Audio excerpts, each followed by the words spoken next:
Et voilà, dans le roman, il ne va pas dire on est en mai 1945, c'est la libération, etc. Mais la douce lumière du mois de mai.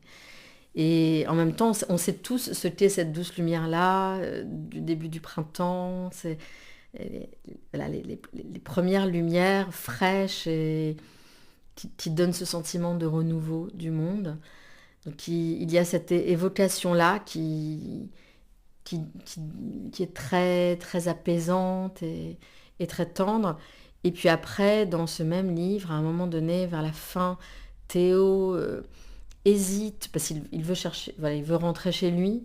Il parcourt des dizaines de kilomètres et il hésite entre deux chemins. Et puis finalement, il en choisit un et il s'enfonce dans les forêts. Et là, il y a une lumière verte qui, qui se dépose sur tout et sur les visages aussi des rescapés. Et ça crée un sentiment au, au départ intrigant mais très vite effrayant. Et on sent que cette lumière verte souligne certainement, il ne le dit pas, mais je ne sais pas comment il fait, mais on sent que cette lumière souligne les traits des rescapés, leur corps anguleux, leur regard, et qu'elle accentue probablement toutes les traces visibles de ce qui s'est passé. Et, et après, voilà, il va chercher à sortir de là. Il y a presque un mouvement de panique en lui, en Théo, parce qu'il se sent prisonnier de cette foule et de cette lumière. Elle me marque, voilà, ce sont deux moments qui m'ont profondément marqué. Lorsque j'en parle, je revois très précisément ce que je voyais au moment où je traduisais.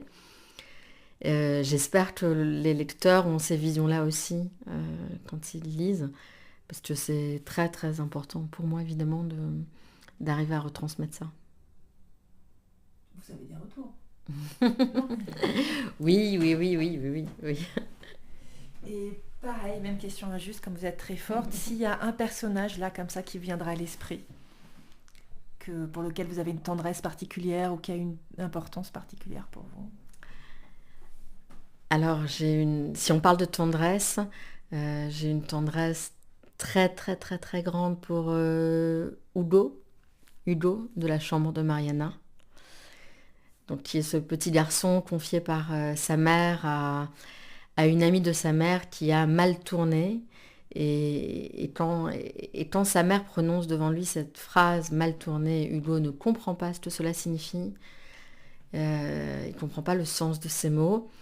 Et donc il sort du ghetto avec sa mère et elle entraîne dans la nuit, comme ça, vers cette femme, Mariana, qui a été à l'école avec elle, mais qui est en tout point différente d'elle, qui est très, très maquillée, très parfumée, qui porte des robes au tissu voyant, chatoyant, des bas de soie, et qui vit dans un drôle de lieu qu'elle appelle une résidence, et dans laquelle tous les soirs des hommes viennent et juste dans sa chambre et font avec elle des choses qui donnent lieu à des sons étranges que Hugo perçoit pour la première fois et qu'il met beaucoup de temps à comprendre.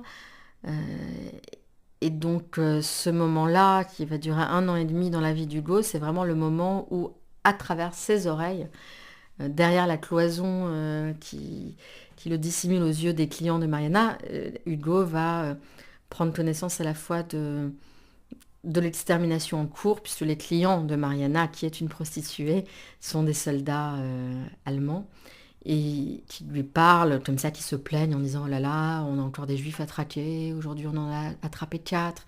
Et donc Hugo va suivre quasiment jour après jour euh, l'extermination dans sa région, et aussi va découvrir la sexualité.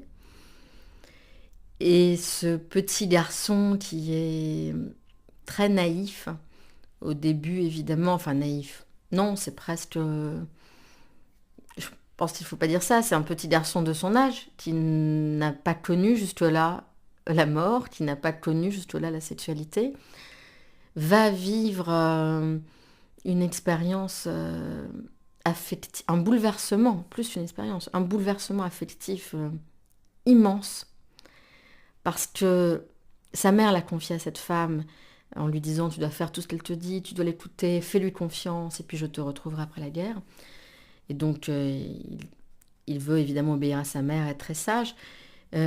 Assez rapidement, évidemment, seul comme il est, perdu comme il va s'attacher profondément à cette femme et il va vivre avec elle une sorte d'histoire d'amour. Et il va très vite aussi vivre un sentiment de culpabilité très lourd, parce que d'un côté, bien entendu, qu'il souhaite plus que tout retrouver sa mère après la guerre, et de l'autre, il sait que ça signifierait quitter Mariana.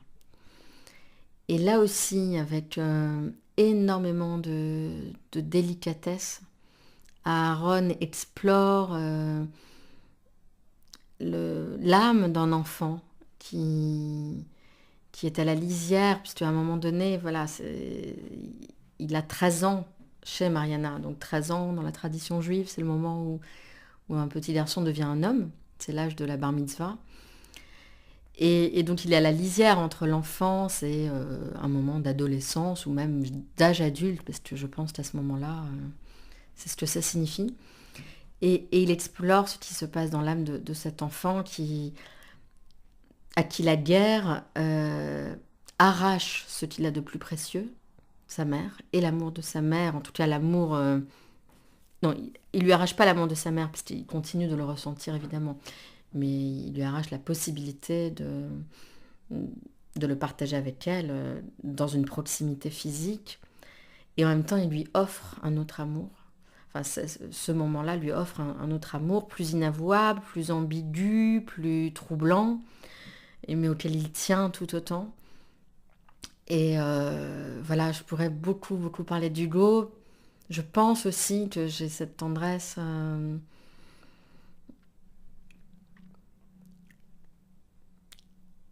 Je pense que j'ai cette tendresse pour Hugo parce que c'est bien sûr il est très très proche d'Aaron.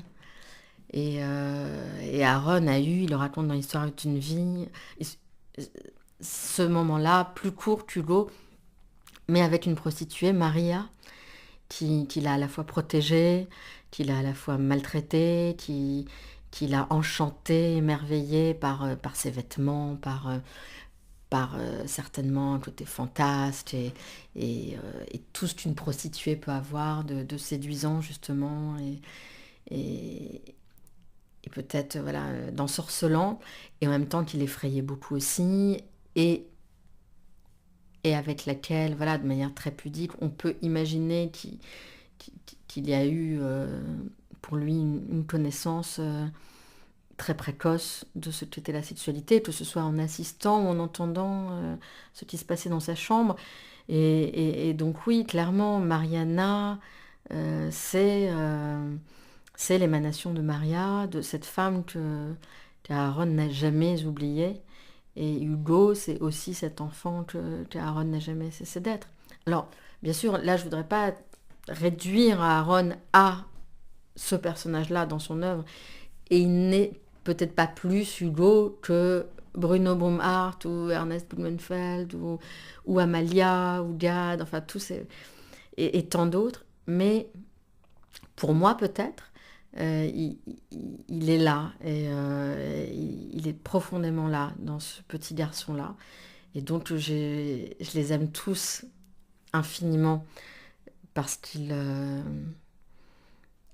je sais pas comment dire, les personnages d'Aaron existent vraiment, vraiment pour moi, toujours. Et c'est comme si le fait de traduire ces livres m'entourait à chaque fois un peu plus d'êtres qui sont là, qui m'accompagnent, qui m'ont tous appris quelque chose, qui ont tous... même après leur mort, parce que par exemple Mariana meurt à la fin du livre, mais justement Aaron la garde en vie, et donc qui m'ont tous donné quelque chose au-delà de l'existence du livre et au-delà de l'existence de leur propre vie. Donc voilà, je les aime profondément, mais Hugo, voilà, Hugo c'est peut-être un peu à part, malgré tout. Et peut-être parce que c'est sur le terrain de l'enfance que vous vous rencontrez d'abord avec Aaron. Bien sûr, bien sûr. Je, je crois que toute personne qui a vraiment rencontré Aaron a ressenti ça. C'est c'est que la rencontre se situait sur un territoire qui était antérieur au moment de la rencontre. Le regard d'Aaron allait chercher chez son interlocuteur, chez la personne qui était en face de lui, l'enfant. Et c'était très, très déstabilisant. C'était une source souvent de grande émotion pour quiconque lui faisait face. En ce qui nous concerne tous deux, oui, peut-être que... Pas peut-être d'ailleurs, je sais que la rencontre a eu lieu, oui, dans l'enfance, dans la sienne, dans la mienne, et surtout dans ce qu'il en restait, dans ce qui était très vivant en nous encore de cette enfance-là, et qui restait du coup très intemporel, et on avait beau avoir eu 8 ans à des moments très différents du XXe siècle, et dans des lieux différents, il y avait quelque chose de nos 8 ans qui était profondément là, toujours. Hein. Mais voilà, ce n'était pas qu'un enfant. Il y avait ça, ce socle-là. Enfin, bien sûr, c'est aussi probablement pour ça que je suis très attachée à Hugo. Mais ce qui rendait peut-être l'enfance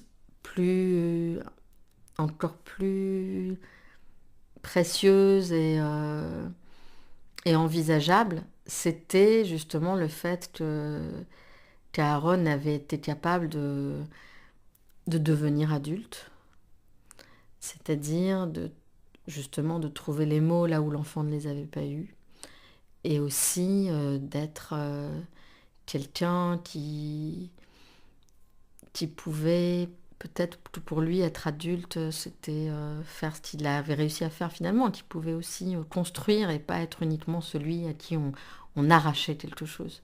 Parce que l'enfance, c'est un lieu pour lui, enfin, de découverte et de perte. Ça l'est pour tout le monde, finalement. Sauf que pour lui, bien sûr, ça a été le cas de manière extrêmement aiguë. Mais je pense qu'il n'est pas resté uniquement enfant parce qu'il a réussi pas forcément évidemment à retrouver tout ce qui avait été perdu, mais tout de même à faire ce chemin vers